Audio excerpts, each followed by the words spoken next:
Bumi ini sangat luas, terdiri dari daratan dan lautan yang membentang tak terkira. Pastinya masih ada di sana tempat-tempat yang masih misterius dan bahkan belum pernah terpecahkan tentang keberadaannya.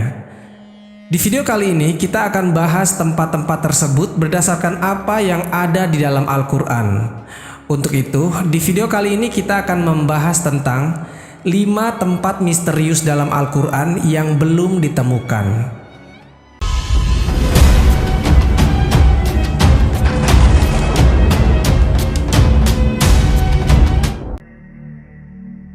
Assalamualaikum warahmatullahi wabarakatuh. Sobat Jazirah Ilmu yang dimuliakan Allah, semoga kita selalu dalam keadaan sehat walafiat. Amin ya rabbal alamin. Bumi kita memiliki luas sekitar 500 juta kilometer persegi. 70%-nya adalah lautan. Luas daratannya hanya sekitar 149 juta kilometer persegi. Menurut para peneliti, manusia telah 90% menjelajahi daratan, sedangkan lautan hanya sekitar 57,8% saja. Itu berarti masih ada tempat-tempat yang masih belum terjamah oleh manusia.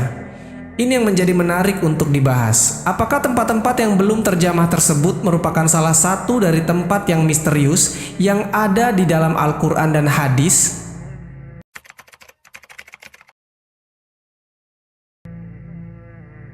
Banyak dari teman-teman yang sudah mengetahui tentang Dajjal. Di hadis dan Al-Quran disebutkan bahwasanya Dajjal merupakan salah satu dari 10 tanda datangnya kiamat kubro. Jika Dajjal telah muncul, maka dunia saat itu telah diambang kehancuran besar. Dia dipenjarakan Allah Subhanahu wa Ta'ala di suatu pulau misterius dan dijaga oleh seekor hewan yang bisa berbicara yang bernama Al-Jassasah. Ada hadis Nabi Shallallahu Alaihi Wasallam yang mengungkapkan tentang pulau ini. Namun Nabi Shallallahu Alaihi Wasallam tidak merincikan secara jelas lokasi persisnya berada di mana. Hanya saja Rasulullah menunjukkan arahnya. Dajjal akan keluar dari perkampungan Yahudi Asbahan. Bersamanya ada 70.000 orang Yahudi. Hadis yang diriwayatkan Anas radhiyallahu anhu. Dajjal akan keluar dari bumi di arah timur yang dinamakan dengan Khurasan. Hadis yang diriwayatkan Abu Bakar As-Siddiq radhiyallahu anhu. Artinya secara pasti bahwasanya tempat munculnya Dajjal adalah dari sebelah timur dan tak jauh dari daerah yang bernama Khurasan. Maka di manakah sekarang Khurasan itu berada? Kalau sekarang, Khurasan itu terletak di negara Iran sebelah timur. Sekarang nama Khurasan dijadikan sebuah nama provinsi di sana. Namun, jauh sebelum itu, sejak abad ketiga Masehi, Khurasan itu adalah suatu wilayah yang luas meliputi Iran, Afghanistan, Tajikistan, Turkmenistan, Kazakhstan, dan Uzbekistan. Sedangkan tentang pulau tempat Dajjal dikurung mungkin saja berada tak jauh dari wilayah itu. Dan banyak tersebar kabar bahwa Dajjal dikurung di salah satu pulau di Yaman yang bernama Socotra. Karena pulau ini benar-benar aneh dan punya hewan dan tumbuhan yang tidak ditemukan di tempat lain selain di pulau Socotra ini. Banyak orang yang mengaitkan tentang pulau Socotra ini sebagai pulau Dajjal. Namun ada pula yang mengatakan Dajjal di segitiga Bermuda. Dan ada beberapa pendapat lain yang menyebutkan tentang di mana pulau Dajjal ini sebenarnya. Tapi kita tidak bisa bahas itu secara rinci karena nanti akan sangat panjang durasi video ini.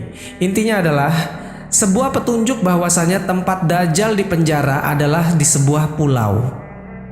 Dan satu-satunya orang yang pernah ke pulau itu dan bertemu Dajjal adalah Tamim Ad-Dari yang hidup sezaman dengan Nabi Shallallahu Alaihi Wasallam. Tamim pun tak sengaja bertemu Dajjal karena ketika itu kapalnya terombang-ambing selama 1 bulan dan terdampar di sebuah pulau yang entah ada di mana. Logikanya teman-teman, kejadian Tamim ini tidak pernah terulang lagi dan bahkan sampai saat ini bisa disimpulkan bahwasanya pulau tempat di mana Dajjal dipenjara memiliki lokasi yang tidak biasa.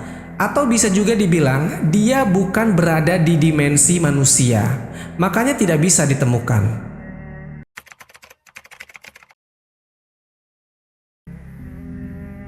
Teman-temanku seiman, Ainul Hayat merupakan sebuah telaga atau sebuah tempat yang memiliki mata air yang kalau airnya diminum, maka orang itu tidak akan mati sampai hari kiamat, kecuali dia memohon kepada Allah Subhanahu wa Ta'ala untuk dimatikan. Kisah tentang tempat Ainul Hayat ini berhubungan erat dengan dua tokoh besar, yaitu Raja Zulkarnain dan penasihatnya yaitu Nabiullah Khidir alaihissalam. Ada sebuah riwayat dari As-Salabi dari Imam Ali. Suatu hari, Raja Zulkarnain bertanya kepada malaikat tentang bagaimana ibadahnya malaikat kepada Allah Sang Pencipta. Kemudian malaikat pun memberitahu kepada Zulkarnain bahwasanya ada malaikat yang sejak dia diciptakan, dia selalu sujud dan tak pernah mengangkat kepalanya untuk selamanya.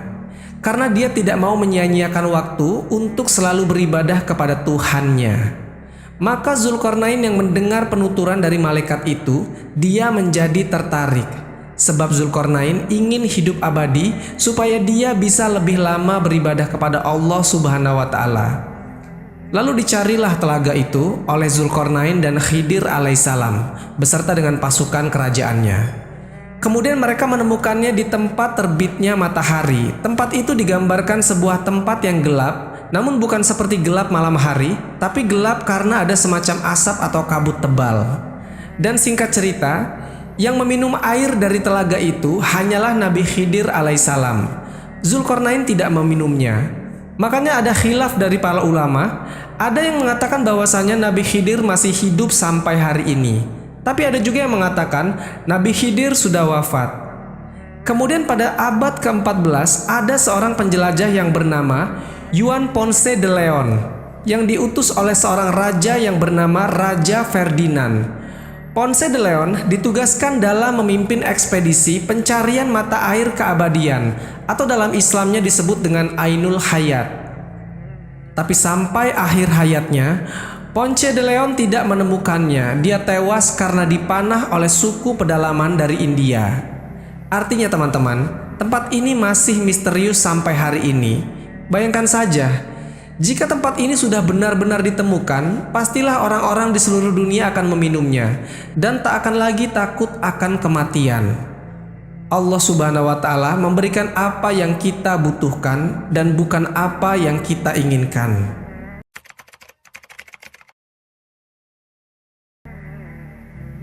Sobat Jazirah Ilmu yang dimuliakan Allah, ini pernah kita bahas di dua video di channel ini. Tembok ini ternukil di dalam Al-Quran surat Al-Kahfi dan beberapa hadis sahih. Singkatnya, tembok besi yang dibuat oleh Raja Zulkarnain ini berfungsi untuk mengurung dua kabilah perusak, yaitu Ya'juj dan Ma'juj. Tembok ini akan runtuh ketika dunia diambang kiamat, dan kaum yang di dalamnya akan melakukan pengerusakan di seluruh dunia. Jumlah kaum ini sangat banyak. Diriwayatkan kalau ada satu manusia, berarti jumlah Ya'juj dan Ma'jujnya ada 999. Menurut survei pada tahun 2021, penduduk bumi ada 7.888 miliar. Artinya jumlah Ya'juj dan Ma'jujnya adalah 7.888 miliar dikali dengan 999. Pastinya itu jumlah yang luar biasa banyak. Bayangkan teman-teman, kalau mereka semua keluar, pasti bumi ini akan padat dan berdesak-desakan. Dan logikanya, di mana lokasi lubang mereka ini kalau jumlahnya saja begitu besar? Dan mustahil kalau itu hanya ada di sebuah pulau.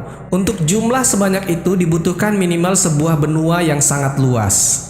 Dan jawaban yang paling masuk akal adalah tembok Zulkarnain bisa saja ada di dimensi lain, atau memang sengaja Allah Subhanahu wa Ta'ala tutupi atau dibedakan dengan dunia manusia.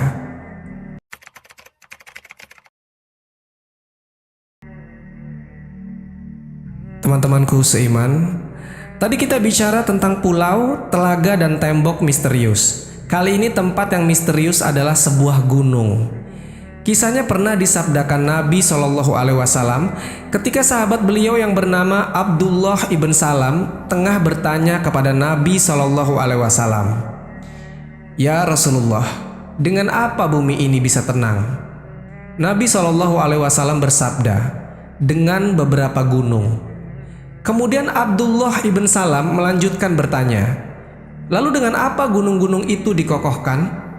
Nabi SAW bersabda, "Dengan gunung Qaf yang terbuat dari batu zamrud hijau dan birunya langit." Dan para ahli tafsir mengatakan bahwasanya gunung Qaf merupakan induk semua gunung yang ada di dunia ini. Ada beberapa pendapat mengenai keberadaan gunung Qaf ini. Raja Zulkarnain pernah naik ke gunung ini. Mengenai letaknya, ada di antara Yordania dan Arab Saudi. Namun ada juga berpendapat lain mengatakan letaknya ada di daerah Yaman. Selain itu, ada yang menyebut gunung Qaf berada di suatu daerah sebelum Persia, dekat tembok Ya'juj dan Ma'juj. Gunung Qaf dihuni oleh para rijolul goib dari wali Allah yang berjumlah 70 orang karena menjauhkan diri dari duniawi. Di sisi lain, ada pula yang mengatakan bahwa di dekat gunung goib ini ada sebuah pulau yang bernama Al-Khadr, yaitu tempat bertemunya arus sungai dan laut. Pulau itu dihuni oleh sosok hamba Allah yang soleh yang dikenal sebagai Nabi Khidir alaihissalam. Mengenai lokasi persisnya ada di mana, sampai saat ini pun masih menjadi misteri yang belum terpecahkan atau tidak akan terpecahkan.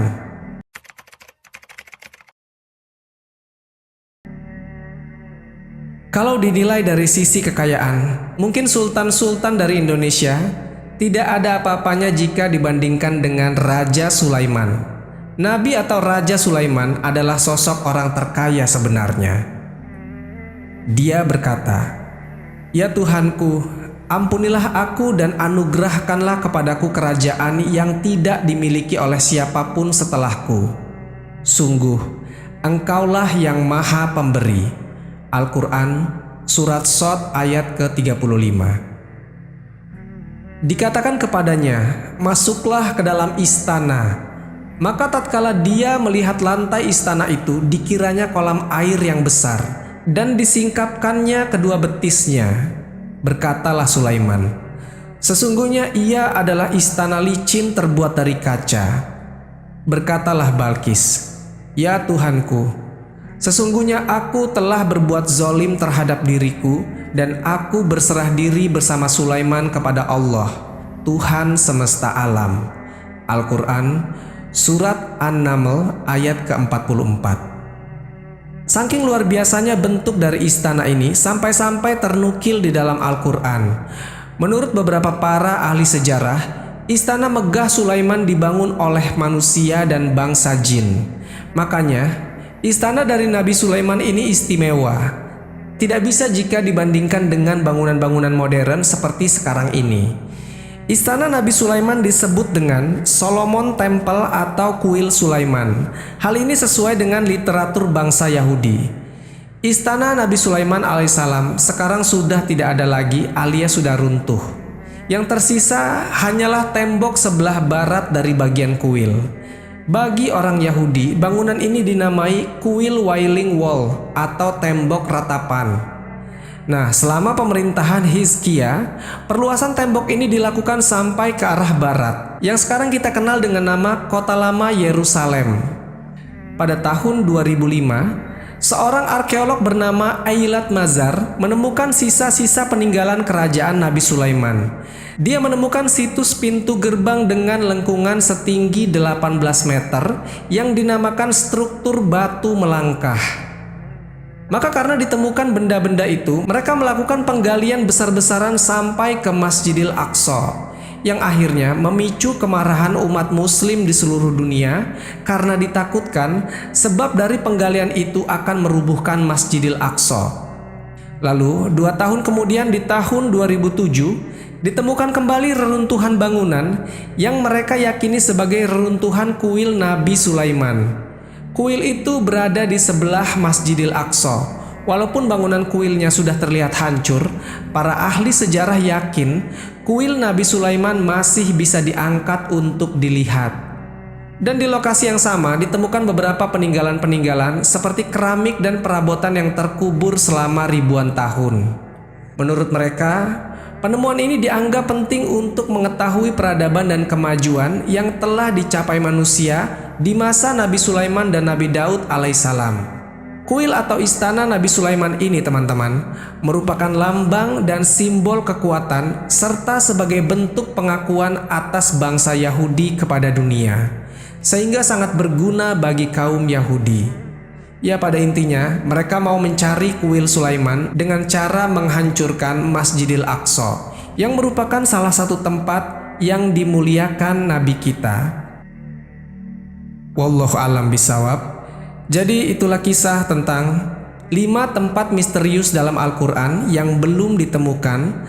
Semoga kisah ini bermanfaat. Lebih dan kurangnya mohon dimaafkan. Yang benar datangnya dari Allah Subhanahu wa Ta'ala. Khilaf atau keliru itu datangnya dari saya pribadi sebagai manusia biasa.